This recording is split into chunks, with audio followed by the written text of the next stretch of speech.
मृत्यु सत्य है। एक राधे श्याम नामक युवक था। स्वभाव का बड़ा ही शांत एवं सुविचारों वाला व्यक्ति था। उसका छोटा सा परिवार था जिससे उसके माता पिता, पत्नी एवं 2 बच्चे थे। सभी से वो बेहद प्यार करता था। इसके अलावा वो कृष्ण भक्त था और सभी पर दया भाव रखता था। ज़रूरतमंद की सेवा करता था, किसी को दुख नहीं देता था।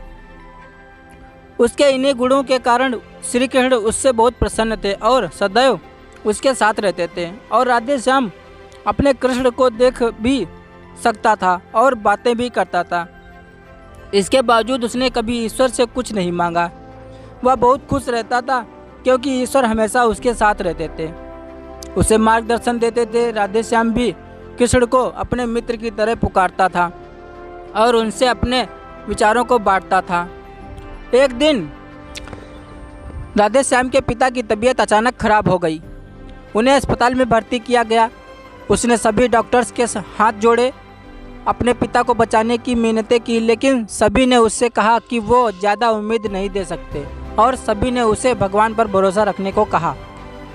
तभी राधे श्याम को कृष्ण का ख्याल आया और उसने अपने कृष्ण को पुकारा। कृष्ण दौड़े चले आए। राधे श्याम ने कहा, मित्र तुम तो भगवान हो, मेरे पिता को बचा लो। कृष्ण ने कहा, मित्र ये मेरे हाथों में नहीं है, अगर मृत्यु का समय होगा तो होना तय है। इस पर राधे श्याम नाराज हो गया और कृष्ण से लड़ने लगा।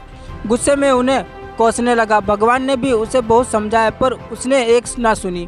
तब भगवान कृष्ण ने उससे कहा, मित्र मैं तुम्हारी मदद कर सकता हूँ, लेकिन इसके लिए तुम्हें एक कार्य करना होगा। राधे श्याम ने तुरंत पूछा, कैसा कार्य? कृष्ण ने कहा, तुम्हें किसी एक घर से मुट्ठी भर ज्वार लानी होगी और ध्यान रखना होगा कि उस परिवार में कभी किसी की मृत्यु ना हुई हो। राधे श्याम झट से हाँ बोलकर तलाश में निकल गया। उसने दरवाजे खटखटाए। हर घर में ज्वार तो होती, लेकिन ऐसा कोई नहीं होता जिनके परिवार में किसी की मृत्यु ना हुई हो। किसी का पिता, किसी का दादा, किसी का भाई, माँ, काकी या बहन। 2 दिन तक भटकने के बाद भी राधे श्याम को ऐसा एक भी घर नहीं मिला।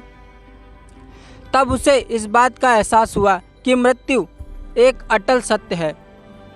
इसका सामना सभी को करना होता है, इससे कोई नहीं भाग सकता। और वो अपना व्यवहार के लिए कृष्ण से क्षमा मांगता है और निर्णय लेता है जब तक उसके पिता जीवित हैं उनकी सेवा करेगा। थोड़े दिनों बाद राधे श्याम के पिता का स्वर्ग सिधार जाते हैं। उसे दुख तो होता है, लेकिन ईश्वर की दी उस सीख के कारण उसका मन शांत रहता है। दोस्तों, इसी प्रकार हम सभी को इस सच को स्वीकारना चाहिए कि मृत्यु एक अटल सत्य है। उसे नकारना मूर्खता है।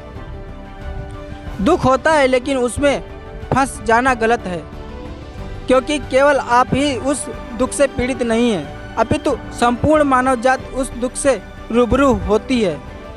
ऐसे सच को स्वीकार कर आगे बढ़ना ही जीवन है। सीख, कई बार हम अपने किसी खास के चले जाने से इतने बेबस हो जाते हैं कि सामने खड़ा जीवन और उससे जुड़े लोग हमें दिखाई ही नहीं पड़ते। ऐसे अंधकार से निकलना मुश्किल हो जाता है। जो मनुष्य मृत्यु के सत्य को स्वीकार लेता है, उसका जीवन भार विहीन हो जाता है और उसे कभी कोई कष्ट तोड़ नहीं सकता। वो जीवन के हर क्षेत्र में आगे बढ़ता जाता है। दोस्तों, हमारी स्टोरी आपको अच्छी लगी तो प्लीज़ हमारे चैनल को सब्सक्राइब करें, वीडियोज़ को लाइक करें।